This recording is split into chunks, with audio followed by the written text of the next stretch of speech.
सम्पूर्णमा नमस्कार। आज हामीले टु बी कन्टिन्यू 10 नम्बरका न्युमेरिकलहरु सल्भ गर्न गइरहेका छौं। हेर्नुस् है 10 को ए मा के दिएको भन्दा cos square theta plus sin square theta multiply cos 2 alpha equal to cos square alpha plus sin square alpha multiply cos 2 theta proof गर्नु भनेको छ। हेर्नुस् त एउटा कुरा हामीले जहिले सुकै एनालाइसिस गर्नुपर्ने हुन्छ के क्वेशनलाई देख्दाखेरि। हेर्नुस् त यहाँ cos स्क्वायर थीटा दिएको, यहाँ फेरि cos स्क्वायर अल्फा दिएको। हेर्नु त यो एंगल मात्रै फरक हो। हेर्नु त यो एक्जाममा चाहिँ इम्पोर्टेन्ट हो है। यो एक्जाममा आइरहेको हुन्छ। बुझ्नुभयो?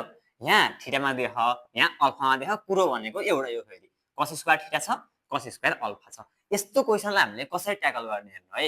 यले चाहिँ लेख्नुस् सिम्पल। अब हामीले के गर्नु पर्यो भन्दा cos स्क्वायर थीटा छ हेर है, cos स्क्वायर थीटा छ। अब हामीले निकाल्नु पर्यो केमा cos स्क्वायर अल्फामा निकाल्नु पर्यो भने पछाडी यो cos स्क्वायर थीटालाई यतिकै अल्फामा त लैजान मिल्दैन। एउटा यस्तो ट्रिक लगाउनु पर्यो जसले गर्दा के हुन्छ भन्दा जस्तो हेर्नुस् है कस्तो trick. cos square theta plus sin square theta equal to 1 हो। यदि हामीले केही गरी यहाँ नजिकै sin स्क्वायर थीटा निकाल्यौ भने यसको सट्टामा हामीले 1 लेख्न मिल्छ है। अनि के ट्रिक लगाउन पाइन्छ 1 भनेको त एंगल चेन्ज गर्न नि पाइयो नि त। cos square alpha plus sin square alpha गर्न मिल्यो कि नै भन्नुस् त मलाई। यही ट्रिक लगाउने हो। यहाँ cos स्क्वायर थीटा निकाल्नु पर्ने छ, यहाँ cos स्क्वायर थीटा छ, निकाल्नु पर्ने cos स्क्वायर अल्फामा छ। थीटा एंगल मात्रै फरक छ। यदि हामीले cos स्क्वायर थीटाको साइडमा sin स्क्वायर थीटा निकालियो भने त cos square theta plus sin square theta भनेको 1 हो। अब हामीले अल्फामा चाहिएको हो भने त यो 1 लाई cos square alpha plus sin square alpha लेख्न त मिल्यो नि त। किन भन्दा हाम्रो फर्मुला हो। कुरो बुझ्नु भयो? के गर्नु पर्यो? अब हामीले कसरी हुन्छ यहाँ sin स्क्वायर थीटा निकाल्ने दिमाग लगाउनु पर्यो। ल यति कन्सेप्ट बुझ्नु भयो भने हो इजी हुन्छ। यदि यो कन्सेप्ट बुझ्न सक्नु भयो भने यो डामाडोल हुन्छ है। यो अर्कै टाइपको छ क्वेशन। बुझ्नु भयो? ल हेर्नु अब cos स्क्वायर थीटालाई चलाउनु भएन, बुझिहाल्नु भयो। प्लस ल हेर्नु sin स्क्वायर थीटा त यही छ। हेर्नुस् त मैले आडामा sin स्क्वायर थीटा निकाल्ने भनेको थिएँ, तर मल्टिप्लाईको फर्ममा छ भने पछाडी यो sin स्क्वायर थीटालाई एक्लै गराउनु पर्यो है। त्यसको लागि हेर्नुस्, त्यसको लागि cos 2 अल्फा को हजुरसँग फर्मुला छ।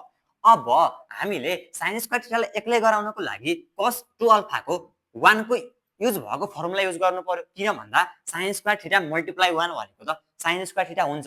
यदि हामीले cos 2 अल्फा को cos square alpha minus sin square alpha को फर्ममा खोल्यौ भने त sin स्क्वायर थीटा एक्लै हुँदैन, मल्टिप्लाई गर्दा त sin square theta multiply cos square alpha हुन्छ। भने पछाडी हामीले के बुझ्नु पर्यो भन्दाखेरि cos 2 अल्फा को फर्मुला जहाँ 1 युज भएको छ। भन्नुको मतलब दुईवटा छन्, 2 cos स्क्वायर अल्फा माइनस 1 त्यस्तै 1 माइनस 2 sin स्क्वायर अल्फा। यहाँसम्म कुरो बुझ्नुभयो? अब मलाई भन्नुस् sin स्क्वायर थीटा मल्टिप्लाई यसमा चाहिँ cos 2 अल्फा को फर्मुला यो दुईटामा कुन युज गर्नु पर्ला भन्नुस् त। ल अब हेर्नुस् मैले यो दुईटामा सुरुमा मैले यो युज गरेर दिएँ है त। 2 cos स्क्वायर अल्फा माइनस 1। अब हेर्नुस् यदि यो फर्मुला युज गरे भने मेरो के हुने भयो? मल्टिप्लाई त हुने भयो, sin स्क्वायर थीटा पनि आउने भयो। के हुने भयो भन्दाखेरि हेर्नुस् है sin square theta cos square theta plus sin square theta multiply 2 cos square alpha minus sin square theta भयो। तर मैले हजुरलाई के निकाल्न भनेको थिएँ? मैले त हजुरलाई cos स्क्वायर थीटा प्लस को sin स्क्वायर थीटा निकाल्नु भनेको थिएँ। किन भन्दा त्यो भनेको 1 हुन्छ। अनि 1 लाई हामीले cos square alpha plus sin square alpha को फर्ममा लान सकिन्छ। भने पछाडी यो फर्मुला पनि मिलेन। बुझ्नु भयो? मिलेन भने पछाडी बाँकी के रह्यो formula 1 minus 2 sin square alpha use गर्नुपर्ने रहेछ भन्ने कुरा छैन भयो है त। अब भन्नु होला यत्रो क्लासमा गर्दा त टाइम कन्ज्युम हुन्छ भन्नु होला, तर हजुरले एक दुई चोटी यो न्युमेरिकललाई गर्नुभयो भने आफै बस्छ कि 1 चाहियो, sin स्क्वायर थीटा मल्टिप्लाई 1 भनेको sin स्क्वायर थीटा हुन्छ भने पछाडी अगाडि 1 भएको फर्मुला युज गर्नुपर्छ भन्ने कन्सेप्ट हजुरसँग डेभलप हुन्छ है त। अब त मिलिहाल्छ। हेर्नु त cos square theta plus sin square theta multiply 1 sin square theta positive minus भएपछि के हुन्छ minus 2 sin square alpha multiply sin square theta. फेरि भन्नु होला sin square alpha multiply sin square theta भनेको sin को पावर 4 लेख्नु होला, तर त्यसो लेख्न पाइदैन। किन भन्दा यसको एंगल थीटा छ, यसको एंगल अल्फा छ। यो भनेको कुरो नै फरक हो है। ल अब हेर्नु अब हामीले गर्न खोजेको के हो? 1 निकाल्न खोजेको हो भनेपछि त 1 त आइसक्यो। cos square theta plus sin square theta equal to 1 minus 2 sin square alpha multiply sin square theta. ठीक छ। हामीले 1 निकाल्न किन खोजेको भन्दाखेरि cos स्क्वायर अल्फा निकाल्न खोजेको भने पछाडी के गर्नुस् अब 1 भने के लेख्न पाइयो 1 भनेको cos square alpha plus sin square alpha लेख्न पाइयो किन यति गरेको भन्दा यो cos स्क्वायर अल्फा निकाल्नको लागि यति गरे हो है अगाडि नै मैले भने अब minus 2 multiply sin square alpha multiply sin square theta यहाँसम्म बुझ्नु भयो अब हेर्नु त cos स्क्वायर अल्फा त आइसक्यो निकाल्नु पर्ने आरएचएसलाई पनि हेर्दै जानु पर्ने हुन्छ है cos स्क्वायर अल्फा प्लस निकाल्नु पर्ने के हो sin square alpha multiply cos 2 theta हो भने पछाडी हेर्नुस् त यहाँ पनि sin स्क्वायर अल्फा छ यहाँ पनि sin स्क्वायर अल्फा छ भने पछाडी कमन लिन मिल्यो है त ल sin square alpha bracket sin square alpha common आइसक्यो बाँकी यहाँ के छ केही पनि छैन भन्नुको मतलब 1 छ plus minus 2 sin square alpha आइसक्यो बाँकी के छ sin स्क्वायर थीटा बुझ्नु भयो यहाँसम्म अब त हेर्नु त मिलिहाल्यो है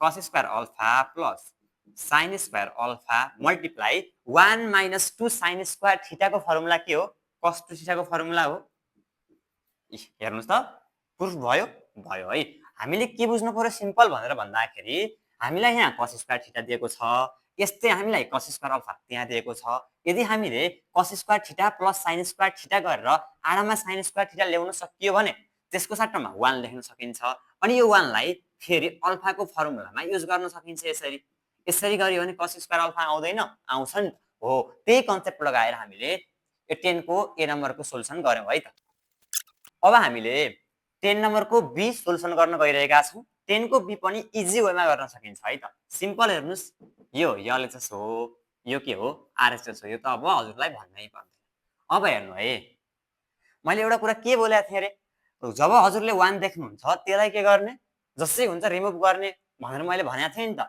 हो त्यो चाहिँ भुल्नु भएन है भने पछाडी हामीले यो 1 लाई रिमुभ गर्नु पर्यो प्लस अब cos 2 थीटा को कुन फर्मुला युज गर्दा 1 रिमुभ हुन्छ त नि भन्दाखेरि 2 cos स्क्वायर थीटा माइनस 1 हो ठीक छ अब त मिलिहाल्छ प्लस sin 2 थीटा यसैको होल स्क्वायर यहाँसम्म बुझ्नु भयो अब के गर्ने 1 र 1 कट बाँकी कति रह्यो 2 cos square theta minus plus sin 2 theta को होल स्क्वायर रह्यो ठीक छ अब फेरि हेर्नुस् आरएचएस मैले जतिसुकै भनेको छु एकपाली हामीले आरएचएस लाई हेर्नु पर्ने हुन्छ हेर्नु है आरएचएस को चाहिँ एउटा स्टेप सकेसम्म एउटा स्टेप गर्नुपर्ने पनि हुन्छ यो भनेको के होला भन्दा 2 cos थीटा को होल स्क्वायर होला ठीक छ यतापट्टि के होला 1 प्लस sin 2 थीटा नै होला यहाँसम्म ठीक छ यति कुरा बुझ्नु भएको छ ल अब हेर्नु है अब हामीले 2 cos थीटा को होल स्क्वायर भने त्यो भनेको 4 cos स्क्वायर थीटा हुन्छ भने पछाडी सिम्पल हेर्नुस् त अब